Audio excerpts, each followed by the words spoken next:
Hey everyone, welcome to another episode of Gripe, the show for short, sweet reviews of new release movies, plus the one thing that annoyed me the most. And today I'm going to be talking about the new film, Pete's Dragon. Pete's Dragon is a reimagining of the 1977 Disney film of the same name, and certainly in a different style. Back then it was the animation and real life. This one is just strictly real life with CG. The story is basically a fantasy story about an orphan boy who finally returns to civilization after living in the woods for years with a fuzzy green dragon. The film stars Bryce Dallas Howard, Oakes Fegley as Pete, Una Lawrence, Wes Bentley, Carl Urban, and Robert Redford. And the film is directed by David Lowery. The film starts with pretty much what's becoming a typical Disney thing, which is death. You can't start a story without orphaning a child.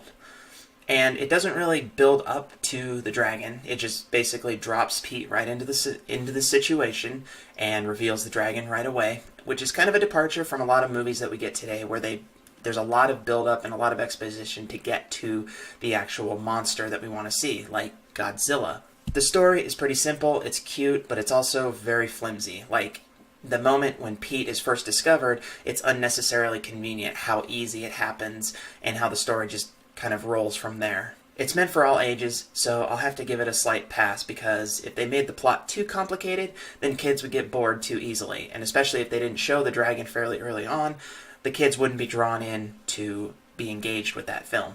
I do have to give credit to Oakes Fegley as Pete. He did a great job as this feral child, basically, whose best friend is a fuzzy green dragon. And, you know, child acting is always kind of hit or miss, but I think Oakes Fegley definitely did a great job here, much like the kid in Jungle Book did earlier this year in Jon Favreau's film. The CGI dragon, though, is adorable. Like, the fuzzy dragon is, you know, just kind of part of its makeup. Definitely a lot different than what we saw in the 1977 version, but it's just an adorable creature with a very cute face, very big dog eyes. In fact, it acts like a dog, which is kind of similar to how in How to Train Your Dragon, Toothless acts like a cat, has the same mannerisms as a cat. And in all of this, one thing we can take away is Bryce Dallas Howard is getting really good at reacting to CGI creatures. We also have Robert Redford finally embracing his role as a rambling old man. In this case, he plays a man who says he saw the Millhaven dragon once upon a time, and he likes to tell the kids that story, and they all believe him, but it creates this conflict with his daughter because she doesn't believe him. Ultimately, he's right, and so it makes that rambling old man sane again. I've just been waiting a very long time for Robert Redford to just be a rambling old man instead of the sort of political or, you know, die-hard person he's been his entire career. Carl Urban plays the on-again, off-again villain. When he's first introduced, he actually has kind of this, like, sympathetic role. When he sees Pete, he wants to make sure the kid's okay. He doesn't want anything bad to happen to him. But then later in the movie, when the dragon appears, and he basically wants to hunt the dragon down. And ultimately, at the end of the movie, as he's like basically chasing the dragon, he has this, you know, anger and this determination in his eyes. But as soon as some sort of peril happens, that changes, and he's back to being, you know, a good guy. So it's really weird how his character is kind of, yes, a villain, but also not a villain. One of the problems with this movie is there's really not a lot of exposition. They kind of throw the characters at you with little pieces of who they are and their backstory, and you're supposed to put it together. There's not really a lot of character development in this story. There's a little bit on the part of maybe Pete and Bryce Dallas Howard's character, but other than that, there's not a ton of development of any of the characters. They really, especially at the end of the movie, they all kind of seem like they go back to their normal lives, in a sense. I feel like this movie also missed an opportunity to send a message, particularly an environmental or a deforestation type of message. The movie is set in the 1980s, it seems, and the main characters work for, you know, basically a lumber company. So I felt like there was an opportunity here that they could have done something with that, but ultimately it turns into just a very standard friendship story between Pete and his dragon, as well as Bryce Dallas Howard's character kind of coming to terms with some of her own issues.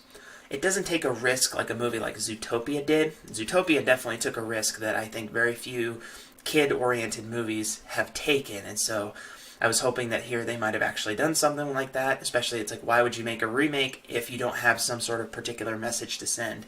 But in this case, they really just wanted to create this fantastical friendship story. Though I will give it credit, it does have an overarching message of coping with tragedy, especially for the two main characters, Bryce Dallas Howard's character and Pete.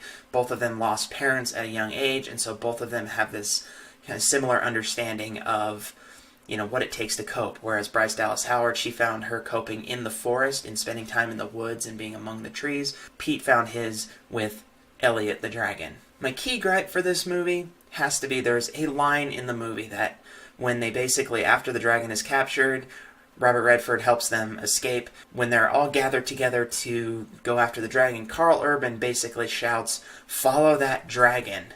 And I don't know why that line cut me so deeply, but it did. And I feel like CinemaSins when I say this, because it's like you're basically shouting a line that everyone was going to do anyway.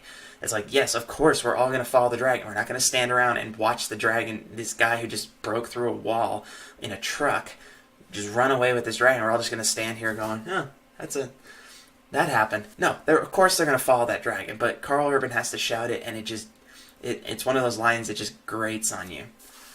I feel like that line really just highlights the brutality of this third act. The third act of this movie is so uneven because it goes from sad to silly, then really dark for some reason, and then sad again, and then happy.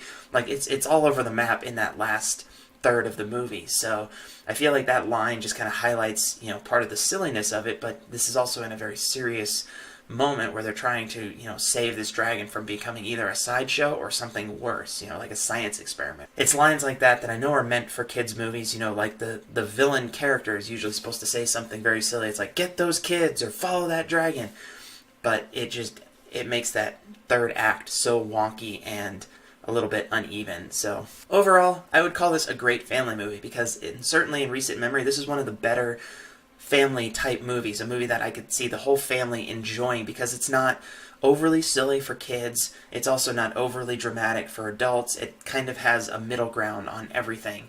It isn't a perfect movie because there's a lot of just expositional storytelling problems and character development issues, but for a family movie, it's certainly one of the more cohesive, but it's also cliche to a fault, and that's not just because it's a remake, it's because they employ just about every cliche you can imagine in a story that has this type of setting. So my rating for this movie would be 6.5 out of 10. Good movie, very entertaining, but certainly falls short in a lot of areas. But I would certainly recommend it if you do have small kids who would enjoy this sort of fantasy tale. I think they would enjoy seeing a lovable dragon and the relationship that the dragon has with this boy living in the woods. So it's certainly a family-oriented movie, and one that I think is a refreshing change of pace from what we get more often than not. It doesn't really go into super dark moments. It does have a few, but nothing too dark that the kids won't enjoy. If you've seen Pete's Dragon, let me know what you think. If you haven't seen it, then hopefully I didn't spoil too much for you, but let me know what you think in the comments, and I will see you guys next time on Key Gripe. Thanks a lot for watching. Love you. Bye.